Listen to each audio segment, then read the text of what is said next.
নমস্কার বন্ধুরা, আপনাদের সবাইকে রেইন হেলথ কেয়ার ইউটিউব চ্যানেলে স্বাগত জানাই।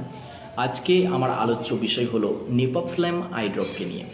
নেপাফ্ল্যাম আই ড্রপ কী, এটা কেন ব্যবহার করা হয়, এর কম্পোজিশন কী, এর দাম কী রয়েছে, এর কী সাইড এফেক্ট রয়েছে, এর কী ডোজ, এইগুলো নিয়ে আমি ডিটেলসে কথা বলবো এই ভিডিওতে। তো ভিডিওটা শুরু করা যাক। প্রথমেই আসি নেপাফ্ল্যাম আই ড্রপ।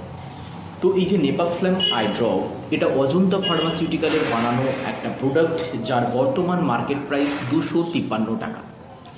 তো এই ড্রপের কম্পোজিশন কী রয়েছে? এতে কম্পোজিশন হিসেবে থাকে নেপাফনাক অপথ্যালমিক সলিউশন 0.1% ওয়েট ভলিউমে। এটা কেন ব্যবহার করা হয়, ইউজেস কী রয়েছে? তো এটা ক্যাটারেক্ট সার্জারির পর চোখে যে সুয়েলিং, রেডনেস এবং ব্যথা থাকে, সেইটা থেকে রিকভারি পাওয়ার জন্য বা সেটা হিল করার জন্য এই নেপাফ্ল্যাম আই ড্রপ প্রেসক্রাইব করা হয়ে থাকে।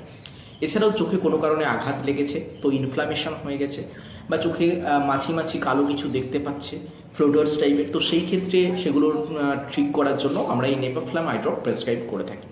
এছাড়া ডায়াবেটিস পেশেন্টদের ক্যাটারাক্ট সার্জারির আগে এবং ক্যাটারাক্ট সার্জারির পরে এই নেপাফ্ল্যাম আই ড্রপ প্রেসক্রাইব করা হয়ে থাকে।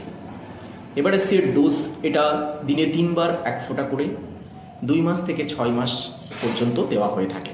এটা সিভিয়ারিটির উপর ডিপেন্ড করে, বা 2 সপ্তাহ পর্যন্ত দেওয়া হয়। এবারে সেট সাইড এফেক্ট, যদি এর ওভারডোজ হয়ে যায় তো সেই ক্ষেত্রে কী কী সাইড এফেক্ট দেখা দিতে পারে? প্রথমত চোখে ঝাপসা দেখতে পারে, চোখে ব্যথা হতে পারে, একটা ডিসকমফোর্ট থাকতে পারে, চোখে ইচিং হতে পারে এবং চোখে স্টিকিনেস মানে আঠালো একটা ভাব, এইগুলো দেখা দিতে পারে।